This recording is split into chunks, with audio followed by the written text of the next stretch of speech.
Of all America's deadly women, there is one who stands out. Eileen Wuornos was the first female predatory killer that the FBI had ever seen. Female predatory killers are very rare. She becomes known as the monster for a reason. To actually go out and kill strangers, I think that it's enormously frightening to men. The idea of being with a woman who suddenly can do that is quite frightening.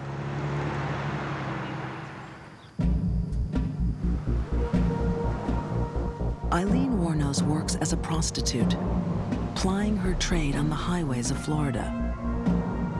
The endless parade of vehicles provides plenty of opportunities and plenty of risk. It's a very dangerous profession. You're only one trick away from getting robbed, raped, killed. No one knows how often Wuornos herself was a victim. But in the winter of 1989, she turns the tables and starts a killing spree that stuns the nation. What do you want from me? Please, lady, just let me go. Shut up! Oh, please, just let me go, lady.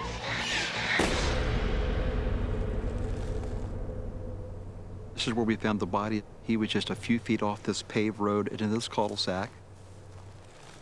Homicide detective David Taylor was called to one of the murder scenes. It's one of many. Eileen will kill 7 men before she's caught. When you have someone shot multiple times, you're looking at some highly charged emotional stage. You're looking at a lot of hate and some revenge. A lot of people may use the term overkill. Eileen's victims were shot multiple times with a .22 caliber pistol. They are robbed of their money and their cars. I came to believe, over a period of time, that each of the murders was precipitated by something that triggered enormous fear of abandonment in Eileen. Writer Sue Russell has studied Eileen's crimes like few others. While the media have speculated Eileen killed because she hated men, Sue thinks her main motive was very different. She killed when she felt desperately under threat and stress. Her fears of abandonment went off the scale through the roof. In her early 30s, Eileen is in a long-term relationship with Tyria Moore. In the case of most of these killings, there was money. The men had money. And according to Ty, she would come home with this money and she would wave it around and say, we're going to party, we're going to have a good time now. The proceeds of murder become Eileen's insurance policy. Check it out. Scared of losing Ty to other women, Eileen uses the money to keep her affections. I think she thought that she could buy Ty's continuing presence in her life. Oh, baby. What had always been her modus operandi, to try to buy friendships, buy love, buy people in her life. Very sad, really, when you think about it. Eileen, the monster, has been buying attention for a long time. After being abandoned by her parents and going to live with her grandparents, she craves it. There was allegations of sexual activities and sexual abuse. If you start from the time that she was just a young child, she just didn't really get that fair shake in life. Children that suffer maternal deprivation in their early years, the chances of them having something profoundly wrong in adult life is great. It's probably 35 to 40%. Even before she reaches her teens, Eileen is on her own, living rough in the woods, where she learns dangerous habits of survival. By 11 or 12, she was taking money for sex. She became pregnant as a very young child. She was actually given up to a home for unwed mothers. She was thrown out of the house, essentially. So she was on her own at a very early age. Big mouth, heard about you. God damn. A young Eileen uses what she knows. She sells her body to survive. That's when the neighborhood there started taunting her, you know, saying, well, you're nothing but a hoe and stuff like that. Shut up! She went off on everyone, you know, and they went off right back at her. Dawn Botkins was there in the early years. She was one of Eileen's few friends. She just wanted to be part of everything with everyone, just sit and drink and smoke. Wake up! And be happy and listen to the music. They just would never give her a chance, and I just don't know why. The monster is shunned and ridiculed. The more she's hurt, the more she strikes back. She had this explosive temper, I'll kill you! which made her extremely difficult to be around and made friendships very difficult. But in the years to come, Eileen will find the love of her life, the answer to her happiness.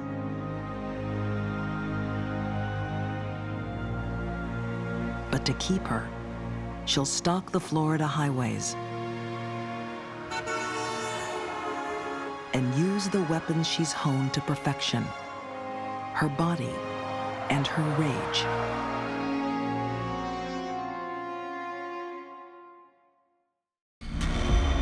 Eileen Wuornos has been a prostitute for more than 20 years.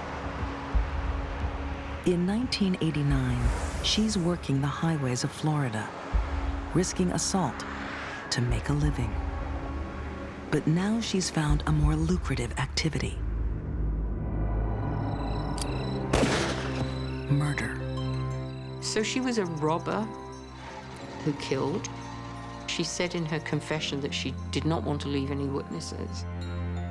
The money is a show of affection for Eileen's long-term partner, Tyria Moore. She clung to what she knew, which was, let's try and buy the continuing presence of this person. Let's try and buy the love. Let's try and keep them in my life. The only way she knew how to do it. But after each murder, the money inevitably runs out. And in Eileen's mind, there's a chance she'll lose Ty. She needs to kill again. Eileen is not really the classic predator in that it doesn't appear that she would stalk her victims. And she didn't kill every John that she serviced as a prostitute. She killed one here, she'd see a few other men.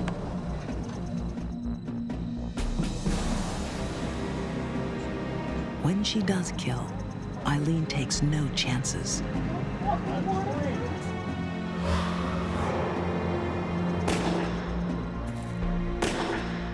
These are very atrocious murders. These were males, some were much larger than her.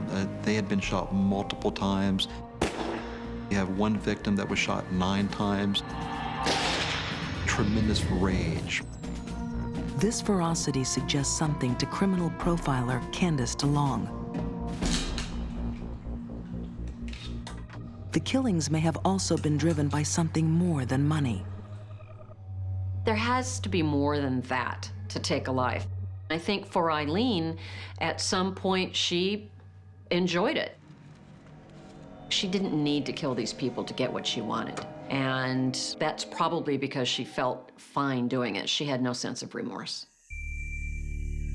After each murder, more tragedy, as families wait for loved ones who never come home. You can see the pride that I have being next to him.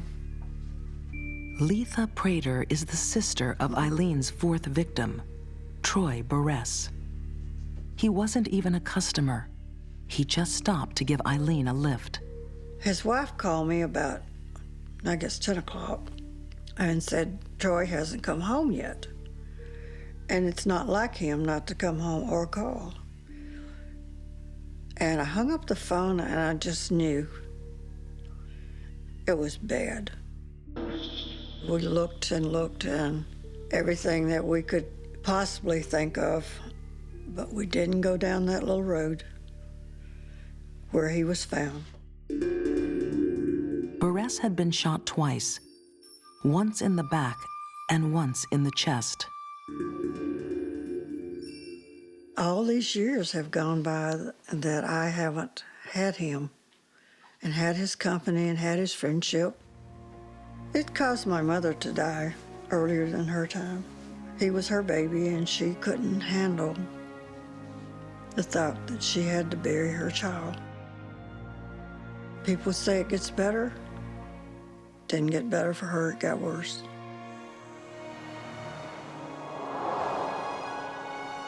By now, police suspect a connection between a string of highway murders. Their break came from a small traffic accident Eileen and Tyria had in a car stolen from one of the victims. We reference back to a case that occurred in 1990 in this county. That involved a motor vehicle that had wrecked. 2 females were seen leaving that vehicle. That lead took them to Daytona Beach, where Eileen Wuornos was already known to local detectives. This detective says, hey, I've seen the composites. I think that there could be 2 females from my jurisdiction. The trail ended at a local biker bar, the last resort. Cannonball was a bartender who knew Eileen. She said, my name is Lee and this is my girlfriend Ty, and we're gay. And I said, well, my name's Cannonball and I don't care. Pay for your drinks, don't cause me no trouble and everything will be good. But the net is closing in on Eileen.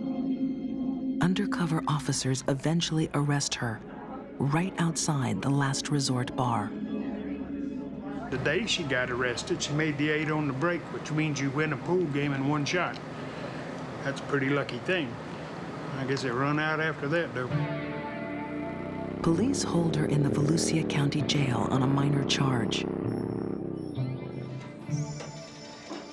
But they need more evidence to convict her of murder. So they play their trump card. I don't think that Eileen ever thought Tyria would betray her. I think she did trust her totally. But when the chips were down... Police secretly track down Tyria Moore and convince her to work with them. We had agents, with Tyria Moore. We would have things that would be scripted out, the questions were written down on a piece of paper. Eileen, I'm scared. Ty began to say, look, they're after me. They think I did it. They have to have seen the car. She said, I'm not going to let them do this to you. If I have to, I will confess. And indeed, she did. I'll take care of it, all right? There were quite a few admissions that were made that we actually used to further our belief that, yeah, no doubt she was the one involved in these murders. Betrayed by the one person who ever really cared for her, Eileen pleads guilty, receiving 6 death sentences. She lives on death row for almost a decade. With few other friends, Eileen becomes an obsessive correspondent with childhood friend Dawn Botkins. She wrote every day for 11 years, and sometimes I got 11 letters in one day. People are starting to see there was quite a human being there that nobody helped out. The state didn't help out, the neighbors didn't help out. Nobody helped out. She could have been great at anything, but everybody automatically just dissed her. Eileen may have been denied her full potential, but so were her victims. Her misery spread to 7 families.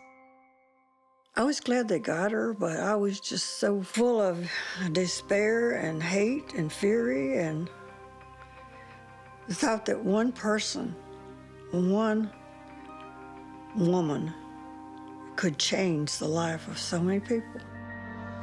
On October 9, 2001, Eileen is executed by lethal injection. Anyone can be a killer. It's about making choices. She made choices to kill. Don't look up to Eileen. Just understand why she did what she did. She did kill in a cold-blooded fashion. But I still feel some empathy for the little girl who never had a chance.